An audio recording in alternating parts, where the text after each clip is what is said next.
Boa tarde a todos e a todos.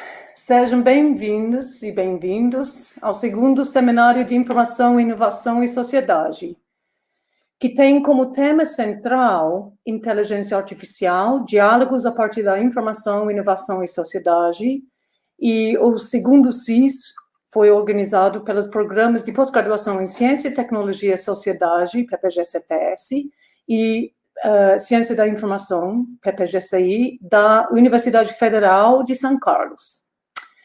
Eu sou a professora Ariadne Chloe Fernival, professor Chloe, e eu sou do Departamento de Ciência de Informação da UFSCar, e também eu sou professora permanente dos dois programas CTS, Ciência, Tecnologia e Sociedade, e Ciência da Informação.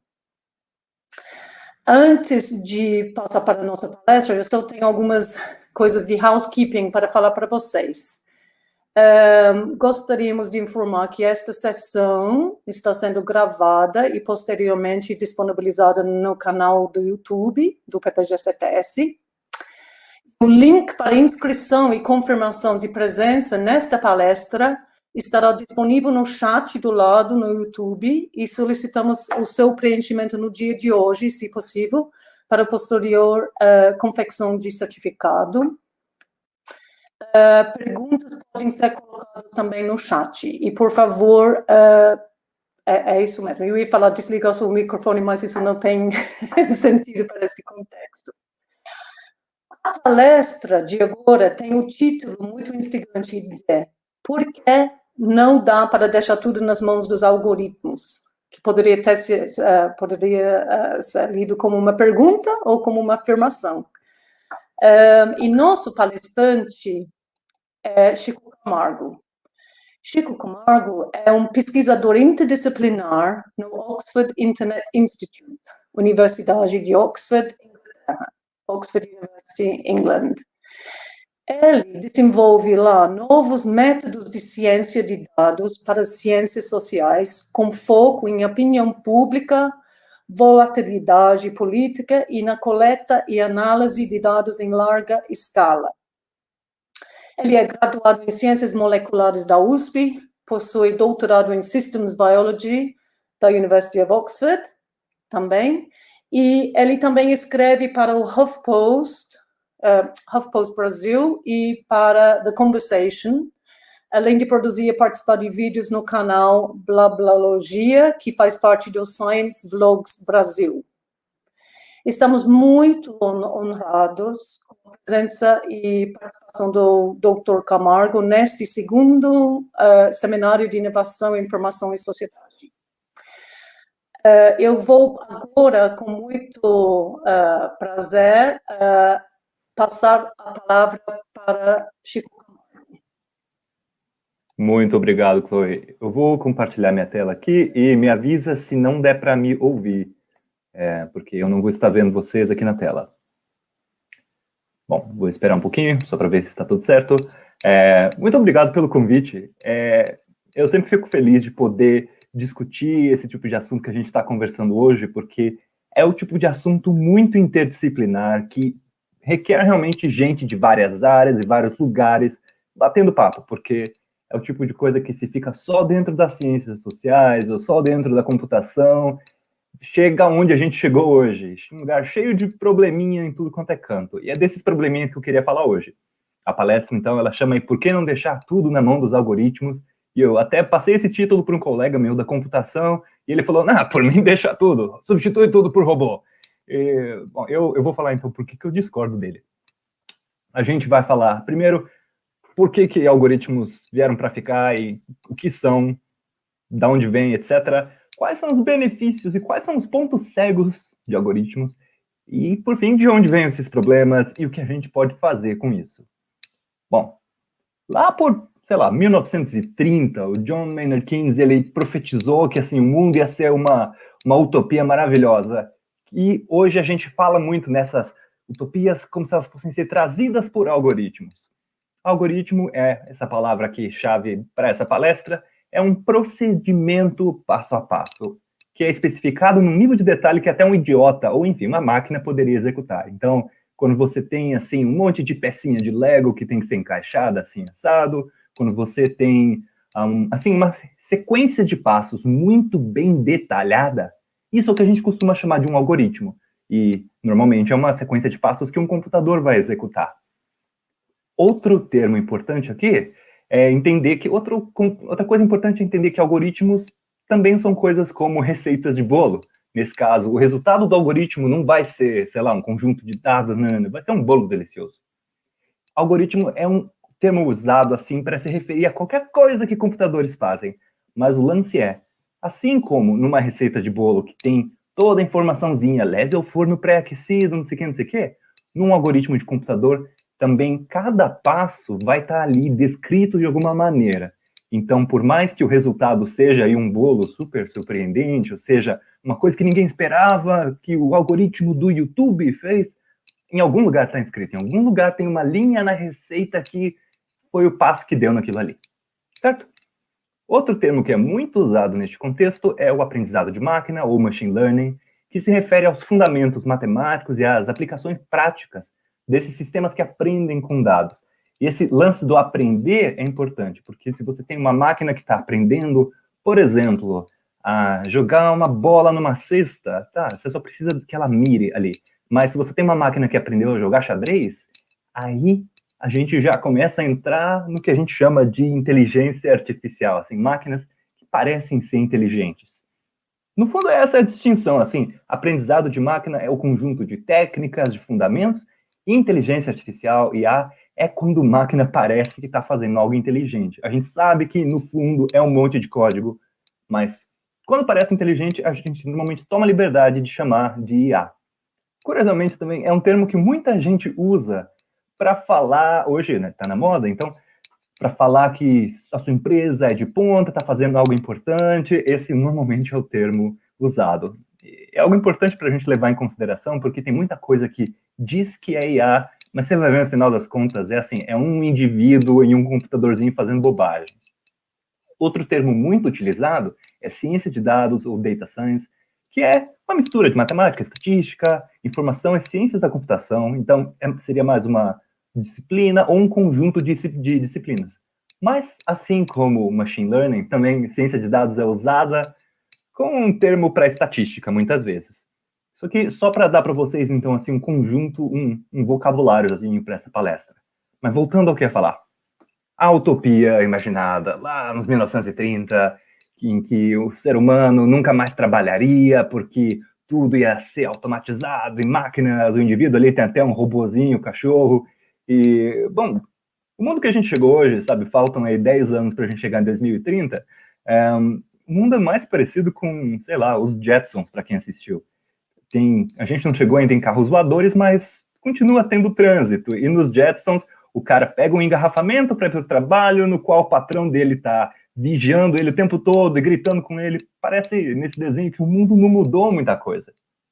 E assim, para ser justo, o que não tinha nos Jetsons, mas a gente tem hoje, é que a gente tem acesso a muita coisa, assim, numa escala inimaginável, de uma maneira muito instantânea. Então, eu posso abrir meu Spotify aqui e escutar a música da Namíbia com a maior tranquilidade. Posso pegar o YouTube e aprender uma receita de comida coreana, posso comprar os ingredientes, não sei o quê. Esse tipo de coisa é muito legal e é um benefício que, mesmo assim, em desenhos animados do século XX, a gente não imaginava que o mundo ia ser do jeito que era hoje. Essa palestra eu não estou tentando dizer, vamos quebrar as máquinas, não. Algoritmos têm, assim, um impacto assim, nunca antes visto na sociedade. Algoritmos e tecnologias ao redor deles. Outro exemplo é o que a gente está fazendo agora, sabe? Imagina passar por essa pandemia sem ter o Zoom ou o YouTube, sem ter todas essas coisas ligadas à internet. Bom, na verdade, tem gente passando pela pandemia, assim, 1 em cada 4 brasileiros e uma boa fração do mundo não tem esse mesmo acesso, sabe? Eu posso ficar todo feliz aqui, da minha casa, é quentinho, tem Wi-Fi, tá legal, mas tem muita gente que não tem esse acesso e que, portanto, tá sofrendo na mão de, assim, uma discriminação digital acidental, muitas vezes. Eu não vou tocar tanto nesse ponto nessa palestra, mas é algo para a gente pensar a respeito, porque muitas vezes A gente fala, olha, o Facebook é maligno, tá fazendo coisas, mas a gente tem que pensar também no mundo que está do lado de fora, sabe? Em quais são as pessoas que, sei lá, dependem do WhatsApp e quais são as pessoas que nem têm acesso a ele. Eu queria só jogar essas perguntas para a gente ficar pensando um pouco a respeito. O que eu quero falar mais agora são dos pontos cegos de toda essa tecnologia que a gente vive usando. E para isso eu vou listar alguns exemplos de máquinas que muitas vezes foram bem intencionadas, mas que, assim, de boas intenções o inferno tá cheio. O primeiro exemplo que eu acho o mais tosco, mais lindinho de tão tosco, é o caso de uma saboneteira, né, que foi descoberta assim, por um funcionário negro da empresa que tentava lavar a mão, mas não saía sabonete na mão dele, e ele ficava, poxa, será que é o meu anel? Será que é algo ruim com a minha mão? E aí ele pediu para um colega branco do lado dele tentar ali, e deu certo. O que acontece nesse caso é que a máquina tinha um sensor infravermelho que só tinha sido calibrado para mãos com um certo tom de pele. E repara, é calibrado, não tem algoritmo, inteligência artificial, isso aí é um negocinho elétrico ali, sensor infravermelho é o que tem no seu controle remoto, se eu não me engano. Esse é um nível de assim, inteligência artificial que tinha nesse caso. Mas é um nível de um design de alguém que fez essa tecnologia que não teve assim, a capacidade de testar numa mão com uma cor diferente, provavelmente da mão dela. Esse é o tema que a gente encontra em quase todo tipo de tecnologia mais avançada. Então, indo então para coisas mais complexas. Se você já ouviu falar na Amazon Go, Amazon Go, a ideia é que seria um mercadinho da Amazon, na qual você não precisa levar sua carteira. Você não precisa levar o seu celular, dependendo, porque a empresa simplesmente vai identificar você ali andando, vai identificar que a pessoa número 1 ali pegou um arroz, pegou um feijão e foi embora da loja, e daí ela vai debitar da sua conta na Amazon automaticamente. É lindo, assim, sensacional de prático. Só que, imagina de quantas maneiras isso pode dar errado. Por exemplo, imagina que você, sei lá, se ele identificou a sua cara de uma maneira diferente. Imagina que você pegou um produto, mas na verdade não pegou. E se você, por acaso, tem o rosto parecido com uma pessoa que roubou a loja? A gente tem que pensar nesses casos, né? E se dá errado? E, bom, outro problema importante é para onde que vão esses dados, sabe? Quem que vai pegar a sua foto ali? Se a Amazon, então, ela tem um conjunto de fotos do seu rosto e agora um conjunto das coisas que você compra, não só de vez em quando, mas no dia a dia, tipo, sei lá, um cereal, um leite, umas frutas, com quem que ela vai compartilhar esses dados? Será que tem algum governo que tem acesso a esses dados? Ou será que você tem direito de decidir, não, eu não quero que ninguém tenha acesso aos meus dados? Eu já cansei de ouvir história de gente que recebeu WhatsApp da Magazine Luiza falando, oi, vi que você estava no meu site, quer conversar? E esse tipo de coisa é muito invasiva. E fica a pergunta também, o que a lei diz a respeito disso? Se você tem interesse nesse assunto, dá uma olhada na Lei de Proteção de Dados Pessoais. O LGPD, LGPDP. Essa é a abordagem brasileira para esse assunto, é o que o Brasil tem tentado fazer. O Brasil é um primeiro de alguns países no mundo que está realmente tentando fazer algo a respeito. E tem muitas falhas, mas é algo importante de se fazer, porque é melhor algo com falhas do que algo sem, do que nada, né? Do que nenhuma tentativa de proteger os dados do cidadão. Já o outro problema que eu tinha mencionado é, para quem que funciona essa tecnologia, né? Eu mencionei, se você tem a mesma cara de alguém que roubou a loja por acidente, e aí? Vamos olhar isso aí um pouquinho mais a fundo, essa relação de reconhecimento facial com coisas como cor da pele, gênero. Um primeiro exemplo aqui é um despixelizador. Essencialmente, tem várias ferramentas hoje que pegam uma imagem em baixa definição e aumentam a definição dela, como aqui no exemplo da foto. Isso é muito útil, por exemplo, se você tem uma empresa que faz cinema, sei lá, Pixar, e você quer produzir o seu filme numa baixa resolução só para produzir rápido e ver como é que fica a animação do monstrinho, mas você pode usar aí uma inteligência artificial para aumentar a resolução desse filme e pronto, assistir um negócio bonito, para ver se deu certo aquela cena. Tem muitas aplicações assim, sérias e interessantes que vão ajudar muitas indústrias. Mas teve vários pesquisadores que resolveram também testar essa tecnologia. Essa aqui é uma pesquisadora da Irlanda, acho que ela é da Etiópia, trabalha na Irlanda nesse momento, e ela resolveu testar a tecnologia de despixelização com o próprio rosto. Ela pegou uma foto original dela, 3 fotos, e decidiu simplesmente borrar o próprio rosto. E eu tinha esquecido o nome dela por um momento. O nome dela, se eu não me engano, é Abeba Birani. Eu posso passar o link e a referência para quem tiver interesse. Mas, enfim, a Abeba, ela pegou 3 fotos dela, borrou a foto e falou, vou despixelizar a minha foto, só para ver o que acontece. O resultado foi esse. Essas foram as fotos passadas pelo algoritmo despixelizador. E repara o que aconteceu com o rosto dela. Na primeira, ela com certeza perdeu uns traços negros, ganhou uns traços brancos, talvez tenha ganhado traços masculinos também. Na segunda e na terceira também perdeu traços negros e ganhou uns traços brancos, eu acho, não sei. E aí que tá. Tipo, aconteceu um negócio totalmente imprevisível, bom, e bem enviesado com o rosto dela. Parece que essa máquina é boa com o rosto branco e com o rosto negro, ela totalmente bagunça o resultado. Um outro resultado despixelizado muito famoso foi essa foto aqui. Na esquerda a gente tem Barack Obama, e na direita tem Barack Obama despixelizado. Repara como qualquer traço anatômico ele foi, assim, esquecido pela máquina. Esse tipo de coisa acontece quando a máquina foi treinada para identificar os traços, nesse caso aí de um rosto branco, que na verdade foram os traços dos rostos que a máquina viu, e aí a máquina tentou reproduzir o que ela sabia. Se você nunca ensina uma máquina a produzir um rosto negro, ela não vai saber como fazer um rosto negro, não vai saber identificar aquilo. Esse tipo de problema, a gente vai tocar mais nele, mas ele aparece em todo lugar. Máquinas que, na hora que encontram algo que é um pouco diferente do que, assim, daquilo no qual elas foram treinadas, elas simplesmente não sabem o que fazer, e o resultado é algo assim, algo que apaga, nesse caso, a raça da pessoa.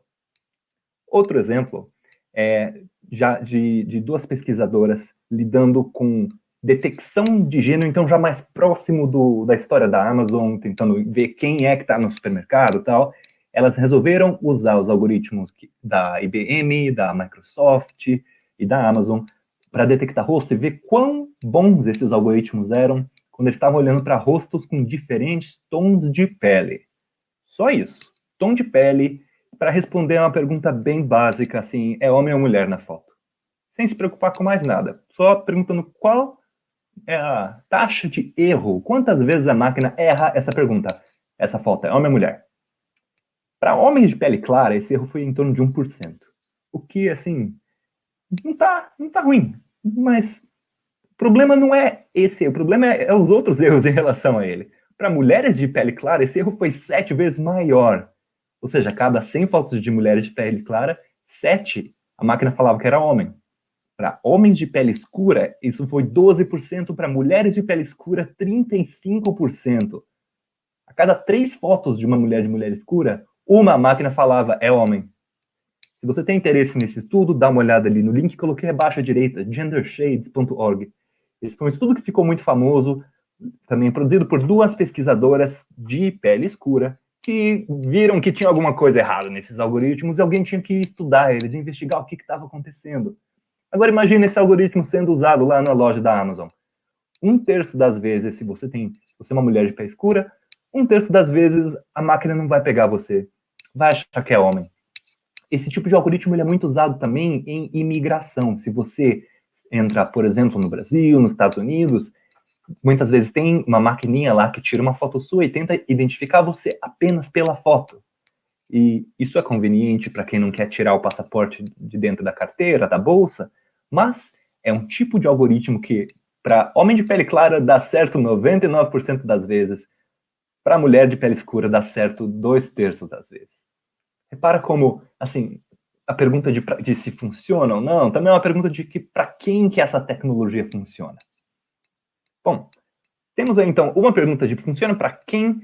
Uma outra pergunta é o que pode dar errado. Então, eu mencionei aí essas possibilidades de você ter o mesmo rosto que outra pessoa, ou de um negócio ser mal identificado.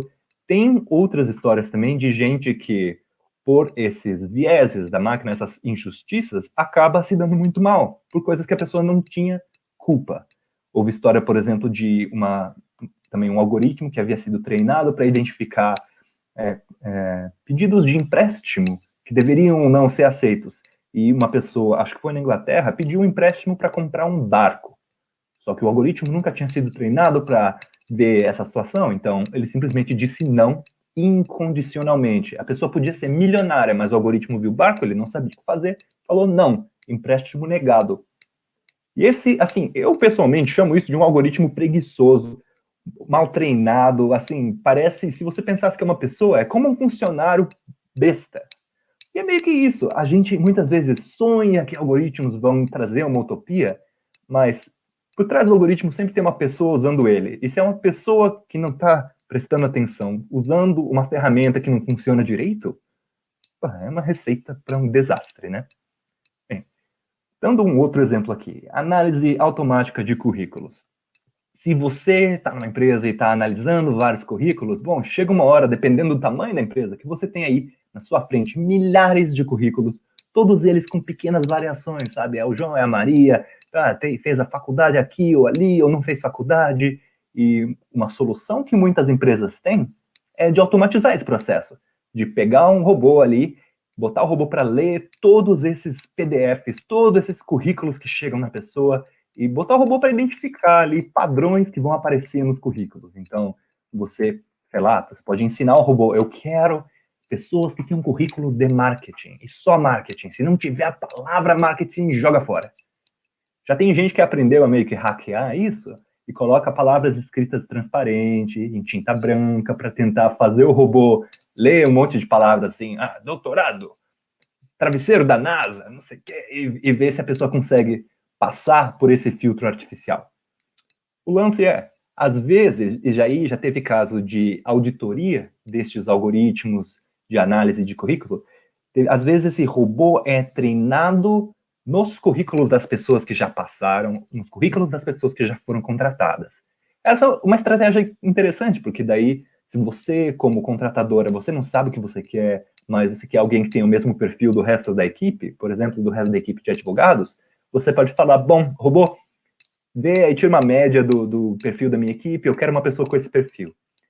Houve um robô, e eu estou falando robô e algoritmo como a mesma coisa, na prática é um software no computador de alguém. Mas enfim, o pessoal falou, decidiram fazer uma auditoria desse algoritmo para ver quais eram as palavras que o robô tinha identificado nos perfis da equipe, e portanto, quais eram as palavras que o robô estava usando para filtrar currículos. Essas palavras foram, nesse caso de estudo, ver se seu nome era Jared e se um dos seus hobbies no colegial era lacrosse. Basicamente, esses eram os fatores entre os candidatos mais selecionados. Então, o robô, que não estava assim, sendo supervisionado por ninguém, aprendeu que se um candidato é selecionado, é porque ele se chama Jared ou jogou lacrosse, porque tantos por cento dos meus candidatos jogaram lacrosse ou chamavam Jared, então isso deve ser uma marca de um bom candidato. Olha o nível de absurdo disso. Você tem ali um robô que é uma coisa que foi treinada para identificar padrões em letras e números e palavras, que não tem a experiência de uma pessoa para saber, não vamos usar o nome do indivíduo para decidir se ele é um bom candidato, e coisas assim. Um monte de coisa que a gente chama de bom senso. Você tem um robô ali que não foi, digamos, treinado para ter bom senso e que dá nisso.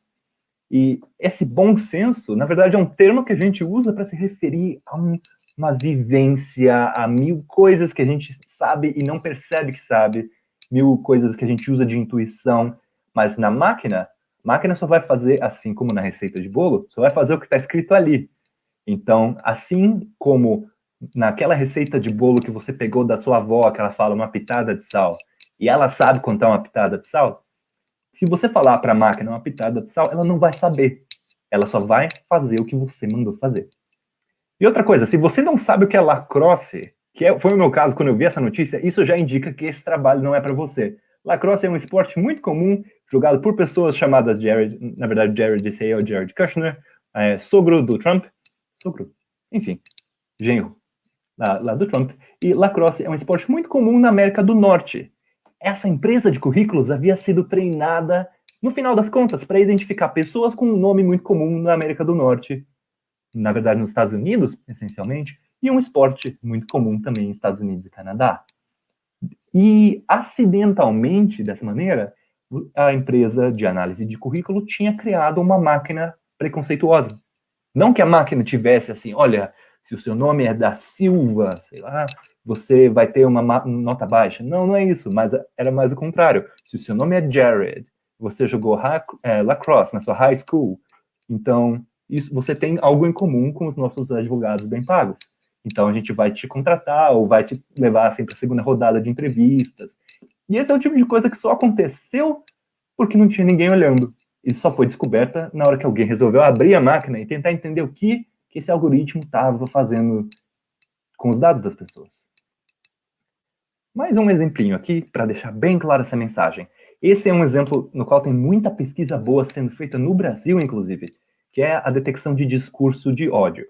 Essencialmente, se você já esteve em algum lugar no Facebook, no WhatsApp, no Twitter, você sabe o quanto tem de gente xingando o tempo todo e sendo racista e não sei o quê, e achando às vezes que estar no anonimato é desculpa para você cuspir o que tem de pior no ser humano. Bom, essas empresas estão tentando desenvolver algoritmos para detectar e filtrar discurso de ódio. Só que, assim como por ser humano, às vezes é difícil ter certeza se a pessoa realmente está sendo cruel ou se foi uma ironia, não sei o quê, para um algoritmo é muito difícil, porque a gente depende de muito contexto. O algoritmo que não tem contexto vai ficar perdido. Imagina como seria para você, por exemplo, que cresceu no Brasil, identificar discurso de ódio em português de Portugal. Às vezes a gente não sabe a palavra, mas às vezes a gente não entende a referência também. Esse é o tipo de desafio que as pessoas desenvolvendo só para fazer essa detecção de discurso de ódio estão enfrentando todo dia. O algoritmo normalmente funciona assim. Tem um texto ou um conjunto de textos, passa então pela inteligência artificial, essa caixinha IA, e aí no final ele decide se é discurso de ódio ou não, com uma probabilidade às vezes. Então, se você tem uma mensagem cheia assim de, sabe, do pior, do fel, falando, essa pessoa é isso, aquilo, muitas vezes é fácil da máquina aprender o padrão, aprender palavrões e gírias racistas, sei lá, e falar, tá, isso aqui é discurso de ódio, beleza. E ela vai, então, sendo treinada com vários exemplos para realmente aprender o que cada palavra diz, tal. Da mesma forma, se você tem uma mensagem que não contém nenhum desses marcadores de discurso de ódio, ótimo, a máquina vai aprendendo. Quando é assim, isso não tem discurso de ódio. Então, vamos pegar um exemplo aqui. Mensagem que eu tirei do Twitter. A pessoa falando, não vou nem falar porque eu sei quem é preto, é coisa de preto. E nesse contexto, ela estava criticando uma pessoa, não sei o quê, dizendo que é porque ela era preta. Isso, o programador pode treinar a máquina e falar, isso aqui eu quero, máquina, que você identifique, isso é um discurso de ódio. E vamos pegar um outro contexto, um outro exemplo. A pessoa falando, tinha que ser preto, né? Nesse contexto, ela também estava criticando alguém por alguma bobagem, e ela falou, não, é por causa da cor da pele da pessoa. Novamente, o programador pode virar para a máquina e falar, aprenda, esta frase está sendo discurso de ódio. Mas, e se você vê uma frase do tipo, Preto Zezé se transformou numa das maiores lideranças globais pelas favelas brasileiras? O programador pode falar, máquina, aprenda, isto não é discurso de ódio, entendeu? Tem a palavra preto ali, mas não é discurso de ódio. É o nome do cara, Preto Zezé. Certo. E aí quando a máquina encontra uma frase assim, velho, olha esse preto. Ou, preto. É difícil. Na verdade, às vezes, mesmo para o ser humano é difícil, mas para a máquina, sem todo o contexto, fica muito mais complicado. E essa hora que, se você, por exemplo, tem aí o seu detector imperfeito de discurso de ódio, você pode estar acidentalmente vendo um monte de gente preta se chamando de preta e classificando isso como ódio. Se a máquina decidir que toda ocorrência da palavra preto for racismo, ela vai pegar um cara chamado Preto Zezé e dizer que qualquer menção do nome dele tem que ser censurada. Repara como, no momento que você vai pôr essa máquina em prática, aparecem todos esses problemas, todos esses... Não chegam, às vezes, a ser dilemas éticos. Muitas vezes já é problema desde o começo. Mas repara como o lance da ética e do uso das tecnologias traz à tona todas essas discussões que a gente tem que ter da falta de nuance dessas máquinas. E não tem uma solução fácil assim. A máquina pode simplesmente aplicar... não tem. A gente tem que melhorar em vários aspectos e vou falar um pouco deles também. Este é o fim da minha lista de exemplos e agora eu só queria falar um pouco de como é que a gente chegou aqui e o que a gente faz para sair deste ponto. Para chegar aqui, bom, primeiro a gente teve e tem muitas empresas sem nenhum incentivo de produzir uma tecnologia que seja justa, que não seja enviesada. Pensa no sabonete. Um sabonete ali que não tinha inteligência artificial, nada. Era uma saboneteira que não funcionava com pele preta. Por quê? Porque a pessoa que desenvolveu conseguiu vender um produto que não funcionava para pele preta e ganhou o dinheiro dela. Eu tenho certeza que se ela fosse vender esse produto na Índia, em Uganda, não ia funcionar da mesma maneira. Mas, do jeito que funcionou, ela vendeu. E se eu não me engano, isso era de Londres, onde tem uma população muito diversa. Outro exemplo é dos currículos. Novamente, você tem uma empresa que estava vendendo um produto que detecta, essencialmente, se o seu nome é Jared e se você jogou lacrosse, mas que conseguiu vender esse produto e tinha gente usando, porque até alguém fazer a auditoria do algoritmo, ninguém parecia estar muito incomodado, porque muitas vezes a gente joga isso debaixo do tapete e fala, não, o algoritmo, confia no algoritmo e tal. Mas, na verdade, o que você tinha era uma máquina que estava reforçando um monte de desigualdades por causa de nome das pessoas, simplesmente porque a pessoa que desenvolveu e a pessoa que usou a máquina não pensou nisso que poderia estar acontecendo, nessa desigualdade, nessa coisa que poderia estar sendo criada por um mau uso de tecnologia. Isso, para não falar do reconhecimento facial, de todos os problemas que podem acontecer com isso, de dados serem compartilhados entre empresa e polícia e não sei o quê.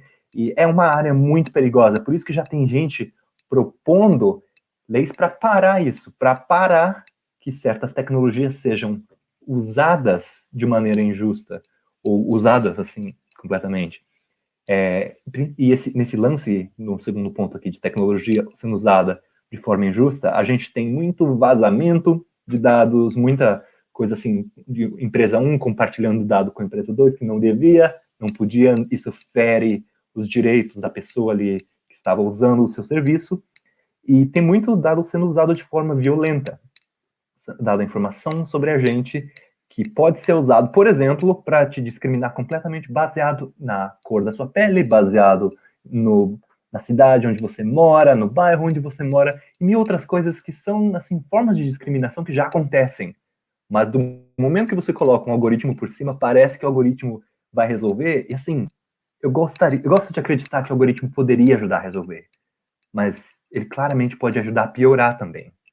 Por exemplo, tem algoritmos que tentam encontrar perfis demográficos de pessoas e tem até leis dizendo que esses algoritmos não podem usar cor da pele, mas eles podem usar, no caso dos Estados Unidos, o seu CEP e a sua residência. E se o seu CEP é em uma vizinhança que é bem segregada racialmente, então tem um bairro com gente branca e um bairro com gente preta, então o seu CEP é essencialmente usar a cor da sua pele. Então, nesse ponto, a lei, ela tentou, mas não conseguiu impedir a máquina de encontrar assim, a melhor maneira de separar as pessoas e tal. Nesse ponto, eu sinto que a lei está sempre tentando correr atrás do prejuízo, tentando resolver os problemas que vão aparecendo com o uso desenfreado de tecnologia. E uma pergunta que é jogada o tempo todo é essa de se um robô comete um crime, a culpa é de quem? A gente pensa muito no contexto de carros, carros automáticos, enfim, carro que se dirige, agora me fugiu a palavra. Mas também tem nesses casos de, por exemplo, se um algoritmo negou a sua entrada em um país. É culpa de quem? Sabe? E se ele te negou um emprego, mas você descobre que o motivo dele ter negado esse emprego é por alguma razão do tipo, ele pegou um nome errado. Na Inglaterra aconteceu recentemente um algoritmo que foi chamado de algoritmo mutante, que ele mudou o valor das notas do equivalente ao Enem num país inteiro.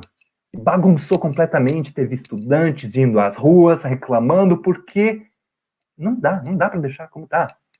E essa é uma das coisas que a gente fazer, é a terceira aqui, direto nela, a gente tem que botar pressão, sabe? Não pode deixar que coisas como algoritmos discriminatórios, mal usados, mal desenvolvidos, mal testados, mal regulados, sejam algo como normal, sabe? Ah, sim, algoritmos, não tem como controlar eles. Não. Tem sim. A gente precisa de melhor regulação, coisas como a LGPD, na Europa tem a GDPR, enfim, coisas protegendo os nossos direitos dos nossos dados, nosso direito à privacidade, liberdade de se expressar, de se informar e de ter opinião, o direito à nossa imagem, por exemplo, e outra coisa fundamental que aconteceu nessa palestra inteira foi trazer novas vozes para o desenvolvimento e para o estudo de software. Tem muita coisa que só acontece, que a gente só sabe, porque tinha mais mulher, tinha mais pessoa negra, tinha mais gente do sul global, dos países em desenvolvimento, estudando isso.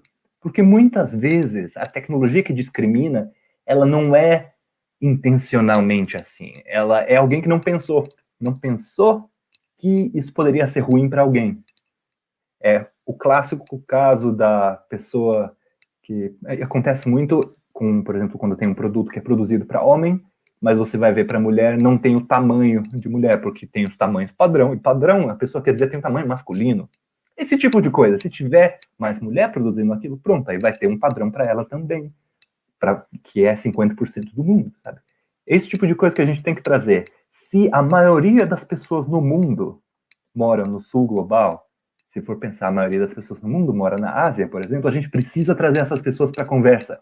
Falar de desenvolvimento de software, produzir software, não pode ficar só onde tem mais poder, porque é assim que a gente chegou onde está agora. Para sair, a gente precisa trazer mais vozes, precisa melhorar a regulação, melhorar o nosso software também e botar pressão para não deixar acontecer essas coisas. E quando acontecer, tem que investigar, tem que analisar, tem que abrir para não se transformar em algo normal. Opa, vazou dados de novo do Instagram. Não pode ser algo normal isso.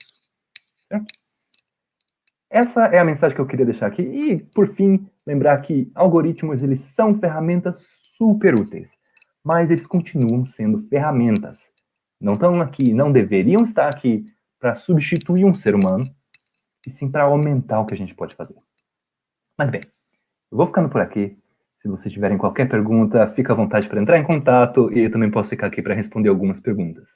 Muito obrigado.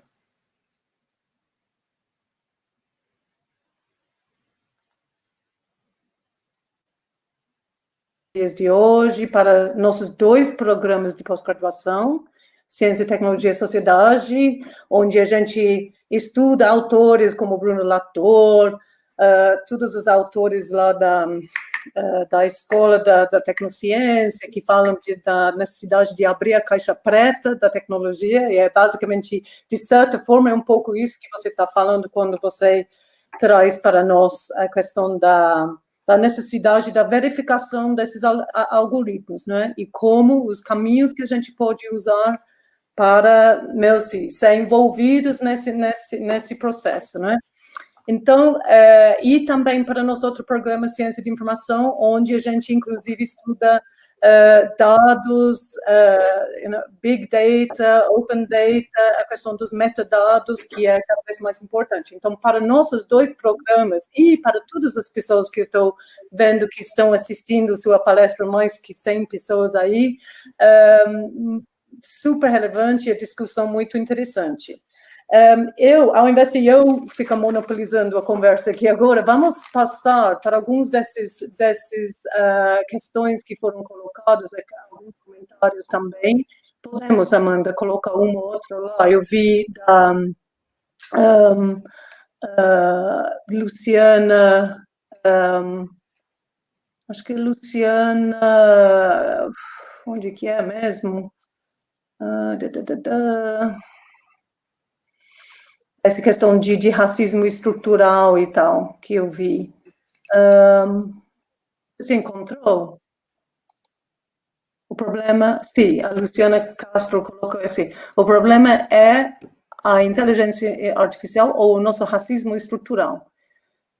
Ou o patriarcado é o algoritmo ou quem desenvolve. Né? Achei super. Na verdade, ela captou várias dimensões que você abordou, mas acho que seria interessante reforçar um pouco dessas dimensões que ela coloca na indagação dela. Pode ser? Com certeza. Eu acho que, assim, a inteligência artificial, ela só é algo que vem para aumentar e magnificar 1 milhão de coisas que a gente tem acontecendo. E, às vezes, magnificar é o que leva a gente a perceber o que está acontecendo, o que leva certas pessoas a perceber, assim, o que está rolando. Falando por experiência pessoal, eu só fui aprender o termo racismo estrutural nos últimos anos. Eu nunca tinha ouvido falar desse conceito e, bom, foi ao mesmo tempo que eu vi isso sendo expressado, muitas vezes através de algoritmos e tal. Na relação específica de, por exemplo, patriarcado, eu pessoalmente acho muito difícil dissociar um problema do outro. Quando está tudo tão interconectado, é difícil, assim, falar qual é um e qual é o outro. Muitas vezes é toda essa estrutura, tudo acontecendo e não sendo questionado muitas vezes. É difícil hoje, por exemplo, você desenvolver inteligência artificial, desenvolver algoritmos fora de mega empresas que ficam ou nos Estados Unidos ou na China. E aí? Qual é a opção que resta, então? Porque se você está numa dessas mega empresas, então já tem um conjunto de estruturas e vieses que fazem parte da história ali. Mas eu acho importante apontar isso mesmo, apontar que não é a inteligência artificial que é o problema, porque são muitas coisas que antes dela já existiam. Ótimo ponto. Sim, sim, é isso mesmo. Não, e isso, essa questão de que você levanta de quem desenvolve, a Luciana mostra que ela coloca, e você também comentou, você vê aí políticas de ações afirmativas de encorajar as pessoas, mais mulheres entrarem mais, você percebe isso lá, aí na Inglaterra ou na Europa? Ou, sim, não sei isso aqui.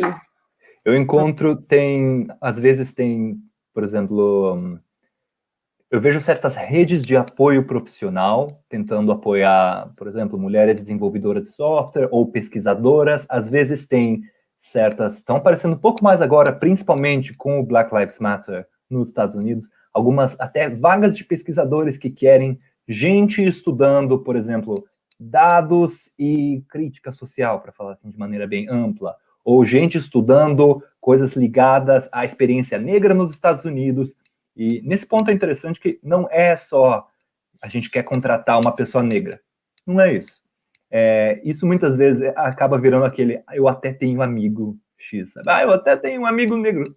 Muitas vezes isso acontece e não resolve nada. O que eu estou falando aqui é gente que é especialista no assunto, que a gente tem no Brasil e tem fora, e gente que realmente pode contribuir com isso. Eu vejo algumas ações afirmativas assim, eu diria que não tem suficiente. Ainda tem muita gente que não vê importância nisso, o que é complicado, que é uma pena. Sim. Eu estou vendo outras perguntas aqui. Tinha essa pergunta do Júnior. Não sei se você consegue colocar na tela, Amanda. Como controlar os megadados se eles estão distribuídos em vários países? Como a legislação poderia alcançá-los, né? A relevância que você mostrou desses bases de megadados, esses megabases de dados, é porque justamente o machine learning, a aprendizagem da máquina, eles estão se nutrindo dessas grandes bases justamente para fazer essa aprendizagem, não é isso, Chico? Um pouco isso, né? Sim. Então aí essa questão desse... a gente pode até pensar no Facebook também, não é? Quer dizer, eles espalham, né, dispersam os dados. E aí a questão, não sei se você está vendo o comentário lá desse... Desculpa, quer falar? Não, eu estou vendo aqui. Pois é, essa coisa de dados distribuídos. Eu estava assistindo uma palestra ontem, na qual o palestrante falava, porque agora com o poder da nuvem, não sei o quê, o poder da nuvem, a nuvem é o computador de outra pessoa. E normalmente esse computador está em algum servidor cheio de outros computadores com ar-condicionado para eles não esquentarem. Essa é uma briga que fica cada vez mais geopolítica, porque como que você vai, por exemplo, proteger os seus dados se o computador está nos Estados Unidos, ou se o app é chinês, mas os seus dados estão na internet, não sei aonde, é algo que fica essencialmente globalizado. Nesse ponto, estratégias individuais do tipo, eu vou usar menos o Facebook, coisa assim, resolvem o seu problema individual. Eles não resolvem esse problema sistêmico.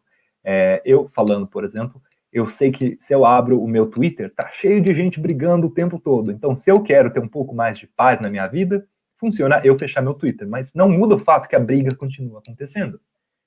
E eu sinto que, assim, a maneira de controlar esse tipo de coisa tem que ser numa escala nacional ou supranacional. Então, por exemplo, tem a Lei Geral de Proteção de Dados no Brasil, na Europa, tem uma lei para a Europa inteira. Então, no dia que baixaram essa lei, de repente, todo site que você abria, assim, eles tiveram um tempinho para se adaptar. Todo site que você abria, aparecia um monte de pop-up dizendo: oi, desculpa, posso pegar seus dados? Tá tudo bem? Se você não quiser, tudo bem também. E esse tipo de coisa virou até uma encheção de saco, porque tudo que eu abro agora aparece, pipoca, tudo. Mas funcionou porque é numa escala enorme. Assim como, se for ter algo nos Estados Unidos, vai ter que ser no nível nacional, senão acima. É duro isso, mas é a escala na qual essas tecnologias estão agindo. A outra opção é pessoas tentarem criar ali um movimento para encorajar tecnologias que respeitem um pouco mais a sua vida, assim como o WhatsApp ele é criptografado, por exemplo. Mas eu sinto que assim tem que ter mais coisa indo de cima para baixo. Só que para a pressão chegar lá em cima, bom, a pressão vai ter que sair de baixo. Deixa-me ver, alguém está vendo outra pergunta aí? Eu não estou vendo um monte de comentários bem positivos aqui, mas identificar questões específicas. Magda pergunta, e o Facebook e a exclusividade de dados? Penso muito nisso. Na verdade, é um comentário sobre o qual que você já comentou, não é? Voltando a essa questão de verificação, Chico, e a gente falando você falou de regulação, que é uma das ações necessárias, e a gente falou também na necessidade de diversificar mão de obra trabalhando nesse aí. Como que fica se os reguladores também, essa questão de abrir a caixa preta, também você precisa das pessoas que entendem, né? Porque lembra que a gente viu aquela farsa lá no Congresso dos Estados Unidos, que Mark Zuckerberg chegando lá e ninguém entendendo quase nada, né? E eles tinham o papel de regular justamente o Facebook, né? Então a gente tem que ter esse outro lado também, não é? Os formuladores das políticas também têm que entender, não é? Então eu entendo que institutos como Oxford Internet Institute é super importante nesse sentido, né? Porque vocês devem estar gerando pesquisas justamente para informar esses formuladores e eu tenho curiosidade de entender qual que é a receptividade desse tipo de pesquisa. Mas também tem outra pergunta de outra pessoa na plateia, então eu não quero monopolizar. Não, mas a pergunta está relacionada. A pergunta é sobre a importância de interdisciplinariedade, né? Pois é, esse é o tipo de coisa que é o tipo de área em que tem tanta coisa intimamente conectada, sabe? Os algoritmos por trás do machine learning, da inteligência artificial, o uso deles num contexto social, toda a parte geopolítica de como isso vai assim se desenvolver, é o tipo de coisa que, bom, não tem uma disciplina só que consiga resolver decentemente. Eu vou dar um exemplozinho bem pequeno. O WhatsApp, um tempo atrás, decidiu, na Índia e depois no Brasil, reduzir o número de pessoas que iam receber cada mensagem compartilhada. Por que eles fizeram isso? Essencialmente, é porque parecia uma boa ideia. Porque, intuitivamente, mandando menos mensagem, chega menos fake news. Mas não foi um estudo, assim, posso estar errado, se teve estudo, não está público, mas não foi um estudo engenharístico, não houve uma engenharia, assim, um planejamento, muito teste. Foi uma coisa meio em cima da hora, baseada em grande parte em um artigo científico. Um negócio meio às pressas, eu diria, e assim, eu sou da opinião que nesse caso tinha que ter mais engenheiros e mais matemáticos fazendo as previsões de como cada abordagem teria consequências. Porém, só eles não vai dar, porque não existe, assim, um marcador do que é fake news e não é. Detectar fake news também é um problema, então você precisa trazer gente das sociais e da computação, só para lidar com esse probleminha aí. Por isso que, no fundo, a gente precisa de, assim, multidisciplinariedade, mas também de pessoas que sejam fluentes em mais de uma dessas línguas. E é muito importante esse ponto aí também dos reguladores, das pessoas que vão no final das contas, tomar uma decisão. Para quem não assistiu esse evento maravilhoso aí nos Estados Unidos, era essencialmente o Mark Zuckerberg na frente dos senadores lá, do Congresso, e eles perguntando umas coisas muito básicas. Só faltou alguém perguntar, como é que a internet funciona? Porque as pessoas que estão lá, elas vêm de um mundo no qual elas não precisaram pensar nisso. Eu lembro, tempão atrás, quando teve a eleição, acho que foi 2012, nos Estados Unidos, que era Obama e McCain, e enquanto o Obama tinha toda lá uma plataforma online, não sei o quê, o candidato do outro lado, McCain, mandou um anúncio dizendo: o candidato sabe que a internet existe. Esse é o tipo de coisa que não dá hoje. A gente precisa de reguladores, precisa de gente fazendo política pública que entenda além da hype, além das buzzwords. E nesse ponto, tem uma colega minha, por exemplo, que dá um curso de Deep Learning para MBAs. E quando eu ouvi falar nisso, falei, como assim? O pessoal do MBA é a pessoa que faz negócios, ela não precisa aprender computação. Aí eu mudei de opinião. Porque o que ela faz é ensinar a turma do MBA a entender o que é bobagem e o que é sério, e quais são os problemas e quais são os perigos, etc. Esse tipo de coisa você não precisa ter um doutorado em ciências da computação. Isso é bem diferente. É o equivalente a você saber que alguém pode roubar a tua identidade na internet. É ter essa noção de tecnologia no mundo mesmo. E daí, para isso, você não precisa saber tudo de todas as disciplinas. E esse é o tipo de coisa que está ao alcance das pessoas no Congresso hoje. Entender qual é o perigo de certas coisas, entender que não existe, por exemplo, como barrar fake news para sempre, que não é assim que funciona. É algo extremamente necessário. E a gente fala, assim, de Brasil, a gente fala dos Estados Unidos, mas mesmo em lugares como a Europa, que tem a tal da GDPR, tem muita gente com os mesmos problemas. Tem horas que no Brasil a gente está até dando passos melhores nessa direção. É um problema que está acontecendo no mundo inteiro.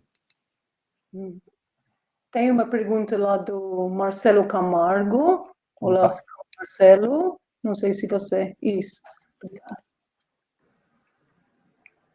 Pois é. Marcelo aí perguntando sobre o uso maligno mesmo de algoritmos, seja em guerras, estados totalitários. Eu vou até estender esse uso para o uso de leis contra coisas algorítmicas. Por exemplo, o Orbán, na Hungria, ele tentou usar uma justificativa de umas leis anti-fake news, coisa assim, para tomar poder. Esse é o tipo de coisa que no Brasil está sempre rondando o nosso horizonte, sabe? Usar o medo dessas coisas para centralizar o poder na mão de certas pessoas. Isso, por si só, já é um grande problema. Está acontecendo coisa parecida com a pandemia, inclusive. No México teve uma lei anti-coronavírus e o presidente do México tentou centralizar mais poder na mão dele. Tem, assim, essa gestão do medo, certo? Mas, fora isso, tem, então, o que o Marcelo mencionou, que é o uso de algoritmos para causar problema mesmo. Tem, agora não lembro o link do site, mas tem um site que mostra todas as tentativas de hackear no mundo inteiro ao vivo, e é, assim, uma guerra de fogos de artifício, a luzinha para lá e para cá, porque tá o tempo todo gente de países diferentes tentando invadir de um lado do outro. E as pessoas que estudam esse assunto, às vezes descrevem isso como um sistema que está doente e precisa ser curado, supondo que há alguma cura, ou como um ecossistema que está sempre dinâmico, ou às vezes tem gente que descreve isso como uma arquitetura. Algo que a gente tem que construir para ser mais resistente, para as pessoas não saírem feridas, não saírem machucadas.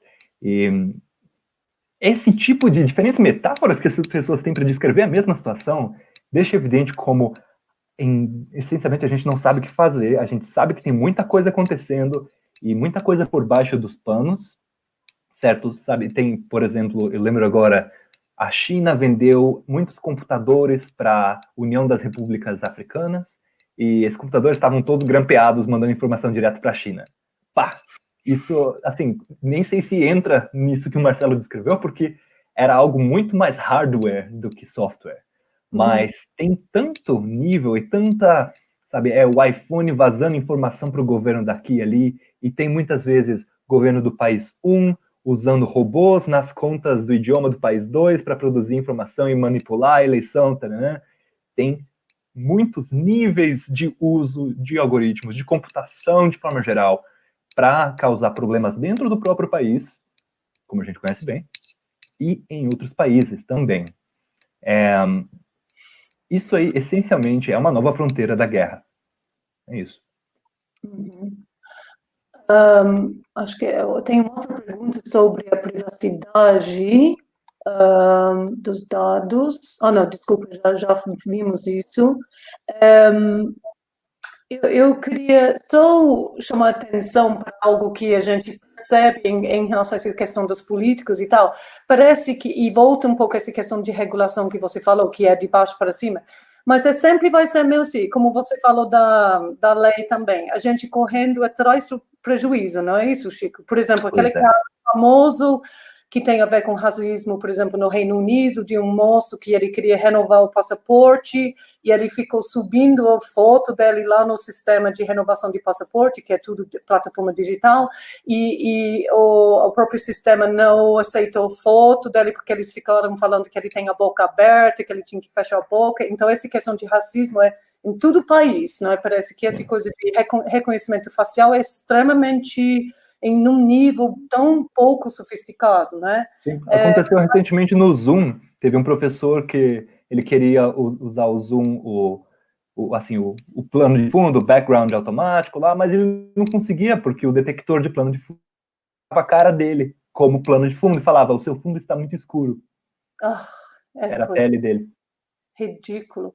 E aí parece que os políticos e tal, eles, voltando a essa questão de regulação, eles levam isso a sério quando surge um problema, como isso, não é?